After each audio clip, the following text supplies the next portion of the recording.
వెళ్ళి ఉంటుంది అనుకున్న వ్యూస్ 10 కోట్ల వ్యూస్ పొందిన పాట. ఏం పాట? అమ్మ పాట.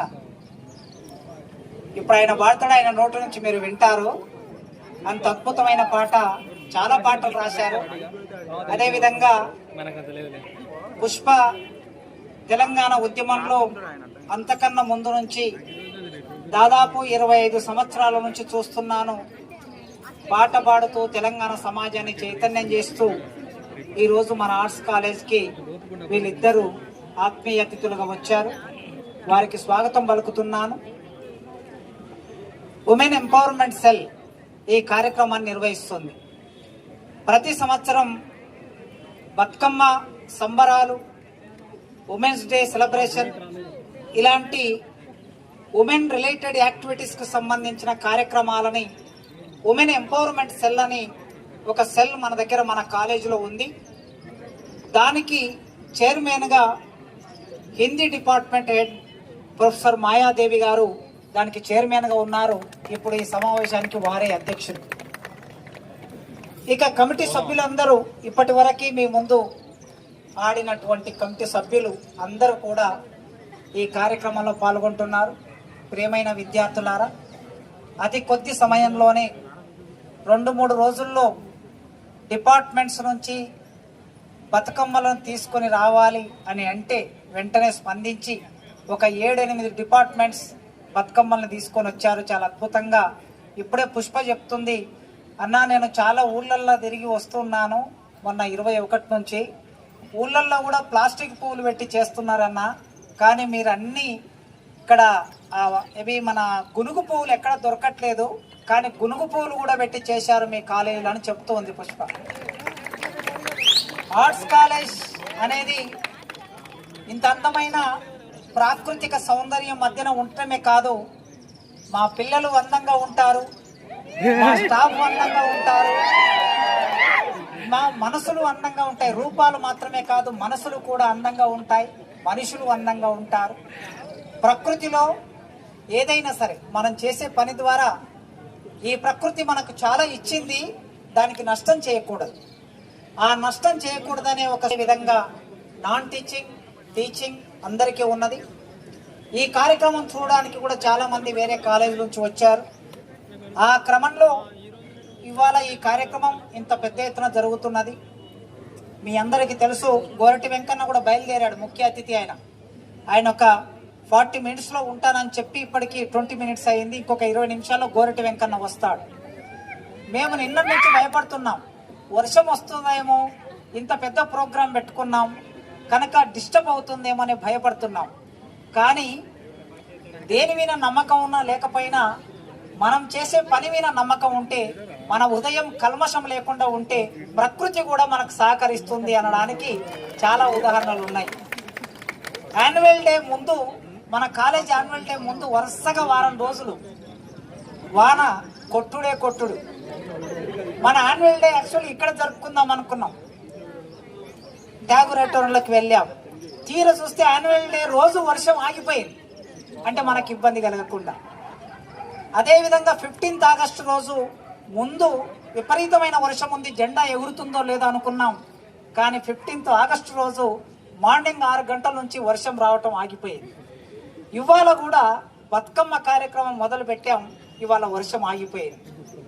ఆర్ట్స్ కాలేజ్ మా పిల్లలు కల్మషం లేని ఉదయంతో టీచింగ్ అండ్ నాన్ టీచింగ్ మా స్టూడెంట్స్ ఈ కార్యక్రమం తలపెట్టారు కనుక ప్రకృతికి కోపం వస్తే దాన్ని మనం బాధ పెడితే అది మనమైన కోపగించుకుంటారు, దానిని మనం సంతోష పెడితే మంచిగా చూసుకుంటే మనకి సహకరిస్తుంది.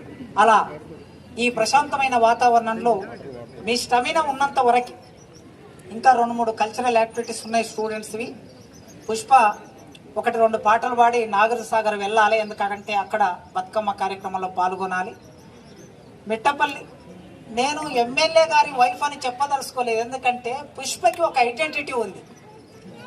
నకరికల్ ఎమ్మెల్యే నా మిత్రుడు వీరేశం సహచరి ఆమె, కానీ నేను అందుకే ఎక్కడ కూడా కార్డులో కూడా, ఆ ఇన్విటేషన్ కార్డులో కూడా మాట పెట్టలేదు. భర్తల చేత భార్యను గుర్తించడం కాదు, భార్యల చేత భర్తలను గుర్తించే ఇప్పుడు ఆర్ట్స్ కాలేజ్లో వేముల వీరేశం కొద్దిమందికే తెలిసి ఉండొచ్చు, కానీ ఇప్పుడు పుష్ప మీ అందరికి తెలుసు. అందుకే పుష్ప ప్రపంచం అంతా తెలుసు. ఎవరు వేముల వీరేశం అంటే పుష్ప వాళ్ళ భర్త అనాలి.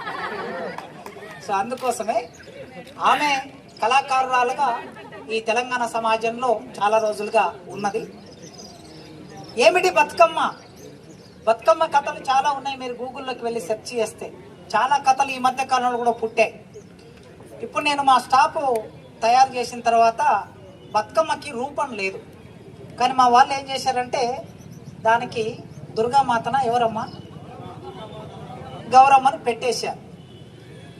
ప్రకృతికి రూపం లేదు. రూపం అంటే ఐ మీన్ కళ్ళు, నోరు, ముక్కు, చేతులు. ప్రకృతి అందంగా వ్యక్తం అవుతూ ఉంటుంది, భిన్న రూపాల్లో వ్యక్తం అవుతుంటుంది. చెట్టు ఆకులు రాలిపోతాయి, రాలిపోయినప్పుడు మోడు వారిన చెట్టు కూడా అందంగా కనిపిస్తుంది. అది దాని అందం. పువ్వులు పూసినప్పుడు దాని అందం, అది పచ్చగా తయారైనప్పుడు ఇంకొక అందం. ప్రకృతి ఒక్కొక్క సందర్భంలో ఒక్కొక్క అందాన్ని సంతరించుకుంటుంది. ఆ ప్రకృతికి సంబంధించిన పండుగనే బతుకమ్మ పండుగ. దాని చరిత్రని చెరిపివేయడానికి ప్రయత్నం జరుగుతున్నది. రకరకాల రూపాలు పెడుతున్నారు, ఇప్పుడు వస్తూ ఉన్నాయి. పాటలు కూడా డీజే పాటలు వచ్చేసాయి. నేను ఆయన చెప్పాను, ఒక్క డీజే పాట ఇక్కడ పెట్టావంటే నీకు నేను రేపు డబ్బులు ఇవ్వనని చెప్పాను. నేను ఆయన సీరియస్గా ఒక 10 పాటలు సెలెక్ట్ చేసి ఇచ్చాను. ఆ పాటలు మాత్రమే ఇవాళ రాత్రి వరకు ఉంటాయి. కనుక ఏమిటి పువ్వుల పండుగ ఇది. ఈ సందర్భంలో వచ్చే పువ్వుల పండుగ అరుదైన పండుగ. ఇది మొత్తం భారతదేశంలో ఒక్క తెలంగాణలోనే ఉన్నది. ఈ పండుగ మీద మన తెలుగు డిపార్ట్మెంట్లో సుజాత ఒక పరిశోధన చేశారు, ఒక ఆవిడ. ఆ సుజాత చేసిన పరిశోధన ఆధారంగా చూస్తే 1000 సంవత్సరాల చరిత్ర కలిగినటువంటి పండుగ ఇది. తెలంగాణ నేల మీద 1000 సంవత్సరాల నుంచి పండుగ జరుగుతూ ఉన్నది. ఈ పండుగకి ఉన్న నేపథ్యం బతుకవే అమ్మ. పుట్టిన పిల్లలందరూ చనిపోతూ ఉంటే 7వ బిడ్డగా పుట్టిన బతుకమ్మను తల్లిదండ్రులు బతుకవే అమ్మ అని దీవించారు. అలా ఆ బిడ్డ చనిపోయినప్పుడు అది బతుకమ్మ పండుగ రూపాంతరం చెందిందని ఒక కథ ఉన్నది. మరో కథ, ఒక రాజు, ఆ రాజుకు పిల్లలు కలగలేదు.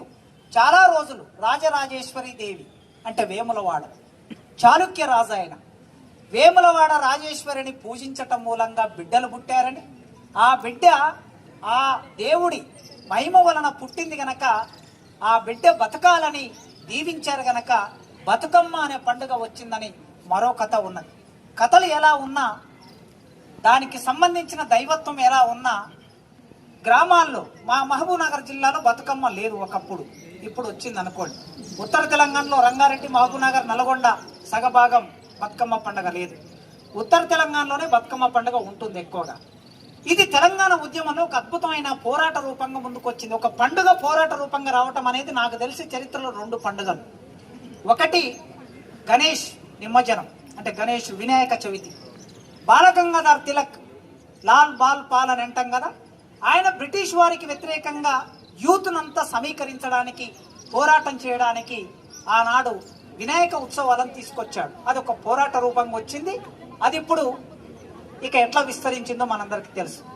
రెండోది, తెలంగాణ ఉద్యమంలో బతుకమ్మ పండుగ పోరాట రూపంగా వచ్చింది. రోడ్లన్నీ బతుకమ్మ పండుగతో నిండిపోయాయి, ఊర్లన్నీ బతుకమ్మ పండుగతో నిండిపోయాయి. హైదరాబాద్ ట్యాంక్ బండ్ బతుకమ్మ పండుగతో నిండిపోయింది.